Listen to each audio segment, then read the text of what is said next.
Gabinete, lalong-lalo na yung ating partner na DBM, mga congressman na nandito, kusihal, department heads, at yung ating provider na top-notch quality education in the city of Manila, Pamantasan, Luzon ng Manila. Lahat ng mga guro ng ating PLN, department heads at saka yung ating mga minamahal na mag-aaral ng Pamantasan Luzon ng Maynila. Muli po sa inyong lahat, sa hindi ko pa nabanggit, pinabanggit ko po kayong lahat. Good morning! Good morning!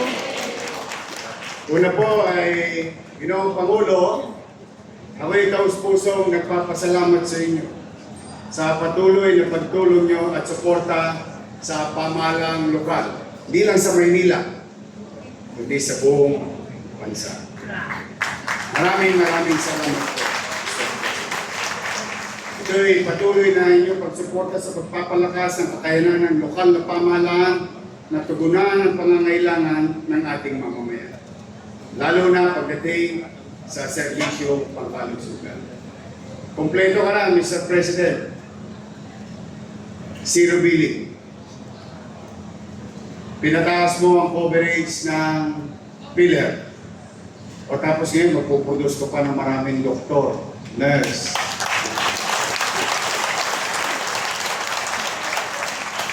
Kumbaga sa kalye, Mr. President, walok na, kompleto na. Kaya po, Mr. President, hindi po kayo nagkamali sa pagbibigay ng suporta sa pagtatatag ng bagong gusali ng Pamantasan Luzon ng Maynila College of Allied Health Sciences. Mas madalit salita sa mga kababayan natin. Ito po yung mas kilala na College of Medicine. Pero mas tama daw po yung Allied Health Sciences. Dahil ang mga mag-aaral dito ay mahuhusay. At even the First Lady herself can attest to her former student when she was teaching in the College of Law sa Pamantasan Luzon ng Manila. Halos taon 100%. At madalas pa nasa top 10 ang aming mga mag-aaral.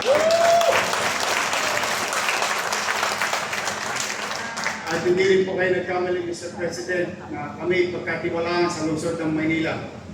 We guarantee you, in our own little way, with all the resources in mind, physical ability, that we will finish this on time as scheduled, like what we did with Paseco Community, Condominium 1, Condominium 2, Binondominium 1, San Lazaro Residence, San Sebastian Residence, Pedro Hill Residence, Albert Elementary School, Manila Science High School, Rosario Almario Elementary School, at yun nasa harapan po natin na Manila Zoo. At itong hospital ng Manila. All done in less than 3 years at the height of pandemic.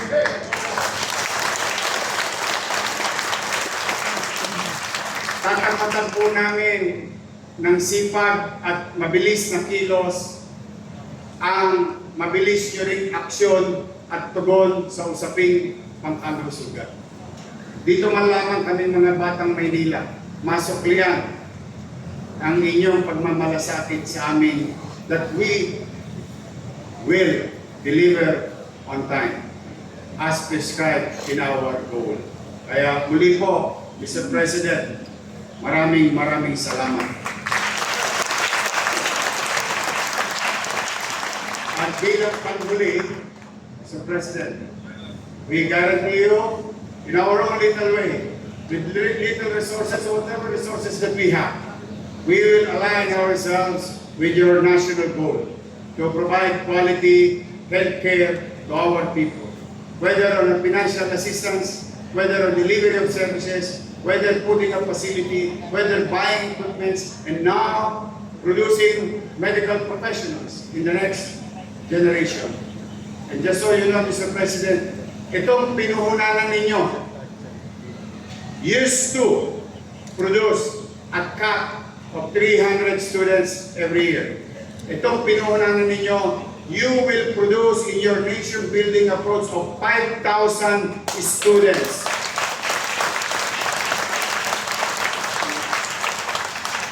And it's worth every penny of taxpayers' money. Kaya muli, thank you, Mr. President. Maraming salamat po on behalf of the people of Manila.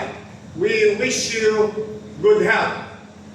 We wish you to be successful in your commitment and fulfilling your duties to our people. And we will continue to support in our own little way. Maraming salamat po, Ma'am Pangulo Ferdinand Bongbong Marcos. Thank you.